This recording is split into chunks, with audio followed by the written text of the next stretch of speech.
ሰዎች አታገቡም ብለው ሲያስቸግራችሁ እናንተም አትሸማቀቁ። ባላታ ነው ብለው ያስቡኛል፣ ባል ስላጣው ነው ብለው ያስቡኛል ምናምን ብላችሁ ፍጹም እንዳታስቡ እሺ። ምክንያቱም ምኑን አይተን እናግባ? ምን አይተን እናግባ? ከማን ትዳር ጥፍጥናን ከማን አይተን እናግባ? ማን ትዳር ጥሩ ነው ይበል? ከማን ምሳሌ እንውሰድ?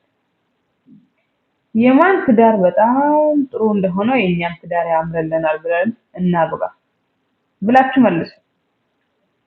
ግማሹ አግብቷት 2 ወር ሳይሆናት ፓስፖርት አስጨርሶላት አረብ ሀገር ይልካትና በየወሩ ብሯን እየወሰደባት ባሌ ነው የነገ ትዳሬ ነው እያለች ሁሉ ነገሯን አሳልፋ ሰጥታ ከቤተሰቦቿ ጋር እንኳን ተጣልታ እሱን መርጣ ገንዘቧን ሙሉ ስትልክለት ነገ ሰው ሆናል፣ ነገ ከሱ ጋር ጥሩ ትዳር ይኖረኛል ብላ አስባ ያላትን ነገር ሙሉ እድሜዋን መስዋዕት አድርጋ ጊዜዋን መስዋዕት አድርጋ ገንዘብ ልካለት ቤት አሰሪ ሲላት ቤት አሰርታ ከዛ ደግሞ እቃ ሟላበት ሲባል እቃ ሟልታበት ከዛ በኋላ ደግሞ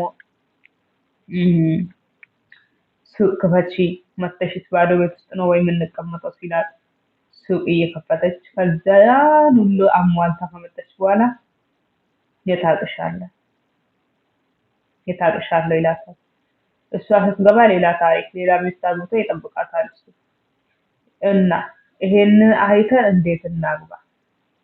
ይሄንን እያየን እንዴት እናግባ? እንዴት ታገባላችሁ እህቶች? ግማሹ ደግሞ አግብቷት በጩቤ እዚህም ቦታ ወጋት ይሄን ያህል ወጋት እየተባለ የተወራ አግብቶ ባሏ ገደላት እየተባለ ባሏ አንቆ ገደላት፣ ባሏ ወግቶ ገደላት እንደዚህ እየተባለ ባሏ ደብድቦ አንድ አይኗን አጠፋ እንደዚህ እየተባለ እንዴት ነው ወደ ትዳር የምንገባው? እንዴት ነው ትዳር የምናስበው? አታገቡም ወይ ብላችሁ የምትጠይቁ ሰዎች እኛ እኮ ትዳር አተን አይደለም ፈርተን ነው። ትዳር ውስጥ መግባት በጣም ስለምንፈራ እንጂ አተን አይደለም ብላችሁ ነው መልስ መስጠት የሚኖርባችሁ ማለት ነው። ገብታችኋል እህቶች? ሌሎኞቻቸው ዛሬ ትናንት በደጉ ዘመን እንግዲህ ያስቡት ከባል በላይ የሚታመን ሰው የለም ለአንድ ሴት ከባሏ በላይ ማንንም ሰው ማመን አትችልምና ከባሏ ጋር ፎቶ ትነሳ ትችላለች፣ ባዶ ፀጉሯንም ሊሆን ይችላል። እንደሆነውም ያው ዘመኑ እንዳመጣውም ሊነሱ ይችላሉ። አንዳንድ ሰዎች አርቆ የሚያስቡና ያን ፎቶውን አውጥቶ ወይ ፖስተዋለሁ ሶሻል ሚዲያ ላይ ወይ ደግሞ የዚህን ያህል ገንዘብ ላይ እያለቀሰች ደምንባ በሱ ምክንያት ራሷን ስታጠፋ ምን ስትል አብዳ ጨርቋን እየጣለች እንዴት ብለን እናግባ? ወንዶች ጭካኔያችሁ በዛ እኮ እናንተም ወንዶች ጨከናችሁብን። እዘኑልን ወንዶች እዘኑልን። ለኛ መራራት አለባችሁ። እውነቴን ነው ብለው ነው የምሬን ነው ብላችሁ ግማሾቻችሁ ደግሞ ታገቡና ከዛ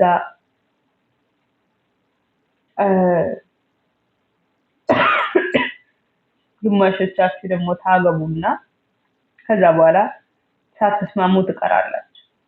ከዛ ሚስትየው ፍቺ ትጠይቃለች። በቃ ብዙ ጊዜ ይቅርታ ታደርግለታለች፣ ትደበደባለች፣ ትሰቃያለች። ከዛም ብዙ ይቅርታ ታደርግለትና በቃ ሁሉም ነገር ከአቅሟ በላይ ሲሆንባት ቤተሰቦቿ ፊት ሲያዋርዳት፣ ጓደኞቿ ፊት ሲያዋርዳት፣ ከሰው በታች ሲያረጋት፣ ጠዋት ማታ መደብደብ ሲሆንባት ፍቺ ትጠይቃለች። ከዛ ምን ይላል? 200,000 ብር ካልሰጠሽኝ 100,000 ብር ካልሰጠሽኝ አልፈታሽም ይላታል። ከየት አምጥታ ትክፈለው? እቺ ሴት ስንት ዓመት ሙሉ ከሱ ጋር ነው የኖረችው? ስንት ዓመት ሙሉ ከሱ ጋር ተሰቃየችው? እንዴት ብለህ ትክፈለው? ከየት ታምጣ?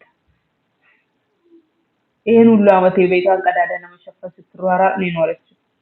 መች ነገ ላይ እሱ ጋር እፋታለሁ ብላ አሰበችና እሷማ እስትንፋሷ እስካለ ድረስ ከአንተ ጋር እንደምትኖር አቅዳን አልማ ነው የምትኖረው ነበረ። መች እንደዚህ ተሰማትና ቢታወቃት ኖሮማ አጠራቅማ ከመጀመሪያው ትዘጋጅበት ነበር። ብቻ በጣም ነው የሚያሳዝነው። በዚህ ምክንያት ነው ሴቶች ትዳርን የፈሩት። ገብቷችኋል አይደለ? ስለዚህ ወንዶችም ለሴቶች ርህራሄ ማሳየት አለባችሁ። ለሴቶች ማዘን አለባችሁ። ወላሂ ነው የምላችሁ። እናንተ ወንዶች ለኛ ካላዘናችሁልን ማን ያዝንልናል? እኛ እኮ አደራ ነን አይደለም እንዴ? እህታችንን እኛ እኮ ሌላ ሰው አይደለም። ያቺ የምትሳሰውላት እህታችንን ነገ ደግሞ የልጃችሁ እናት እንሆናለን። ልክ እናንተ ለእናታችሁ እንደምትሳሱት ነገ በጣም የሚሳሳለን ልጅ እንወልዳለን።